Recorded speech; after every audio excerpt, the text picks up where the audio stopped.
ఎన్నికల ప్రచారానికి మరో 2 రోజుల్లో తెరపడనుండడంతో ఓటర్లను తమ వైపు తిప్పుకునేందుకు నేతలు సర్వశక్తులొడ్డుతున్నారు. పార్టీలోని ముఖ్య నేతలు, అభ్యర్థులు నియోజకవర్గాల్లో సుడిగాలి పర్యటనలు చేస్తూ ఓటర్లని ప్రసన్నం చేసుకుంటున్నారు.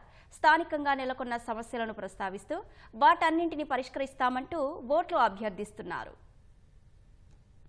లోక్సభ ఎన్నికల్లో గెలిపే లక్ష్యంగా అభ్యర్థులు ప్రచారాల్లో దూకుడు పెంచారు. పెద్దపల్లి కాంగ్రెస్ ఎంపీ అభ్యర్థి వంశీకృష్ణతో కలిసి మంత్రి శ్రీధర్ బాబు మంథనిలో ఎన్నికల ప్రచారం నిర్వహించారు. భారత సహాయంలో గాలికి కూలిపోయే వంతెనలు, ఇసుకలో కుంగిపోయే ప్రాజెక్టులను కట్టి ప్రజల సొమ్మును దుర్వినియోగం చేశారని ఆరోపించారు. పెద్దపల్లి ఎమ్మెల్యే చింతకుంట విజయరమణారావు ఉపాధి హామీ కూలీల వద్దకు వెళ్లి వంశీకృష్ణను గెలిపించాలని కోరారు. మంచిర్యాల జిల్లా జైపూర్లో చెన్నూరు ఎమ్మెల్యే వివేక్ వెంకటస్వామి తెలంగాణ జనసమితి రాష్ట్ర అధ్యక్షుడు కోదండరాంతో కలిసి వంశీకృష్ణకు మద్దతుగా ప్రచారం చేపట్టారు.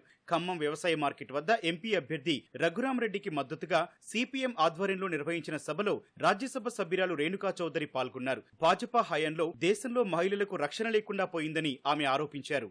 కాంగ్రెస్ పార్టీ ఆలోచన విధానానికి అమలు చేసిన కార్యక్రమానికి సిపిఎం అందరూ కూడా కలిసి మోదీ ప్రభుత్వాన్ని పక్కకు తొలగించాలి. మణిపూర్లో మానవంగాలు జరుగుతూ ఉంటే నోరు మెడపడి దేశ ప్రధానమంత్రి సిగ్గు అని చెప్పి మీకు నేను గుర్తు చేస్తున్నాను. రిజర్వేషన్ కి వ్యతిరేకంగా మేమంతా కట్టబెట్టితే వాడు కొడుకు టికెట్ ఇచ్చారు. డిమానిటైజేషన్ చేసినప్పుడు ఇట్లా మార్కెట్లో చిన్న సన్న రైతాంగం నాశనం అయిపోయారనేది గుర్తుపెట్టుకోండి. రూపాయి పోగు చేసుకున్న ఆడతల్లులు అందరూ ఉన్నారు. రాత్రికి రాత్రి రూపాయి విలువ పోయి కాగితం ముక్కలైపోయాయి. యాదాద్రి భువనగిరి జిల్లా ఆత్మకూరులో ఏర్పాటు చేసిన కార్నర్ మీటింగ్ లో ప్రభుత్వ విప్ బీర్ల ఐలయ్యతో కలిసి భువనగిరి కాంగ్రెస్ అభ్యర్థి చామల కిరణ్ రెడ్డి పాల్గొన్నారు. మరో 3 రోజుల పాటు ప్రతి కార్యకర్త యుద్ధంలో సైనికుని వలె కష్టపడాలని కిరణ్ కుమార్ రెడ్డి విజ్ఞప్తి చేశారు. హనుమకొండలో నిర్వహించిన మీట్ ది ప్రెస్ కార్యక్రమంలో పాల్గొన్న వరంగల్ కాంగ్రెస్ అభ్యర్థి కడియం కావ్య 10 ఏళ్లుగా కడియం ఫౌండేషన్ ద్వారా జిల్లాలో అనేక కార్యక్రమాలు చేపట్టారని, మున్ముందు మరిన్ని సేవా కార్యక్రమాలు చేపడతారని పేర్కొన్నారు. మహబూబాబాద్ కాంగ్రెస్ అభ్యర్థి బలరాం నాయక్ కు మద్దతుగా భద్రాచలంలో మంత్రి తుమ్మల నాగేశ్వరరావు ఎన్నికల ప్రచారం చేపట్టారు. సిపిఎం, సిపిఐ మద్దతుతో మోదీని ఓడిస్తామని మంత్రి ధీమా వ్యక్తం చేశారు. కరీంనగర్ కాంగ్రెస్ ఎంపీ అభ్యర్థి వెలిచాల రాజేందర్ రావుకు మద్దతుగా మంత్రి పొన్నం ప్రభాకర్ హుస్నాబాద్ లో ఎన్నికల ప్రచారం నిర్వహించారు. చేనేత కార్మికుల వద్ద మగ్గం నేసిన ఆయన కాంగ్రెస్ సభలు, సమావేశాల్లో చేనేత వస్త్రాలు వినియోగించాలని నేతలకు సూచించారు.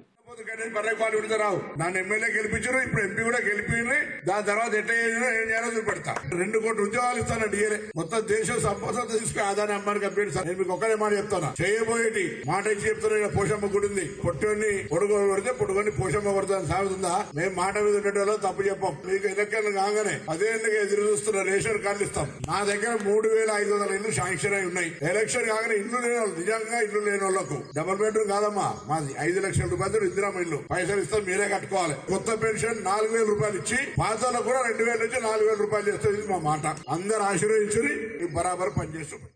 వరంగల్ భారస అభ్యర్థి సుధీర్ కుమార్ కు మద్దతుగా హనుమకొండలో జరిగిన మైనార్టీల ఆత్మీయ సమావేశంలో మాజీ మంత్రి మహమూద్ అలీ పాల్గొన్నారు. కాంగ్రెస్ ప్రభుత్వం అధికారంలోకి వచ్చిన అనతి కాలంలోనే ప్రజల నుంచి వ్యతిరేకత ఎదుర్కొంటోందని విమర్శించారు. ఖమ్మం భారాస అభ్యర్థి నామా నాగేశ్వరరావు మదిరలో విస్తృతంగా ప్రచారం నిర్వహించారు. నిజామాబాద్ భారాస ఎంపీ అభ్యర్థి బాజిరెడ్డి గోవర్ధన్ రెడ్డి ఆర్మూర్లో ప్రచారం నిర్వహించారు. సికింద్రాబాద్ భారాస అభ్యర్థి పద్మారావు గౌడ్ మాజీ మంత్రి తలసాని శ్రీనివాస్ యాదవ్ తో కలిసి బేగంపేటలో ఇంటింటి ప్రచారం నిర్వహించారు. భారాస హయాంలో అమలైన అభివృద్ధి పథకాలే తన గెలుపునకు శ్రీరామ రక్ష అని పద్మారావు అన్నారు. చేవెళ్ల భారాస అభ్యర్థి కాసాని జ్ఞానేశ్వర్ కు మద్దతుగా వికారాబాద్ లో నిర్వహించిన కార్యకర్తల సమావేశంలో మాజీ మంత్రి సబితా ఇంద్రారెడ్డి పాల్గొన్నారు. సీఎం రేవంత్ రెడ్డి తేదీలు మార్చుకుంటూ పోతారే తప్ప హామీలు అమలు చేయటం చేతకాదన్నారు.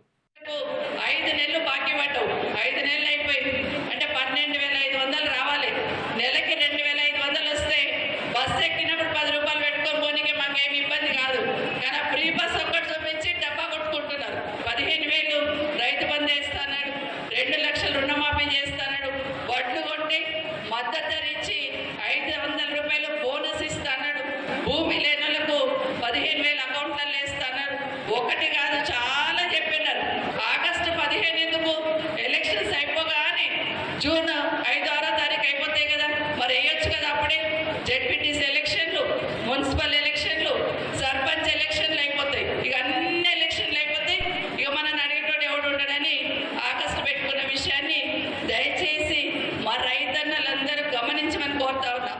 హైదరాబాద్ గచ్చిబౌలిలో చేవెళ్ల భాజపా అభ్యర్థి కొండా విశ్వేశ్వరరెడ్డి సతీమణి సంగీత నారీశక్తి కార్యక్రమం నిర్వహించారు. మహిళలకు 33% రిజర్వేషన్లు కల్పించిన భాజపాను గెలిపించాలని ఆమె కోరారు. మహబూబాబాద్ భాజపా అభ్యర్థి సీతారాం నాయక్ ఇల్లందులో భారీ రోడ్ షో నిర్వహించారు. సికింద్రాబాద్ లోక్సభ పరిధిలోని లాలాపేట్లో భాజపా అభ్యర్థి కిషన్ రెడ్డి రోడ్ షో నిర్వహించారు. దేశం అన్ని రంగాల్లో అభివృద్ధి సాధించాలంటే కేంద్రంలో మరోసారి భాజపా రావాలని కిషన్ రెడ్డి ఆకాంక్షించారు. ఎల్బీ స్టేడియంలో శుక్రవారం జరిగే ప్రధాని మోదీ సభను విజయవంతం చేయాలని శ్రేణులకు పిలుపునిచ్చారు.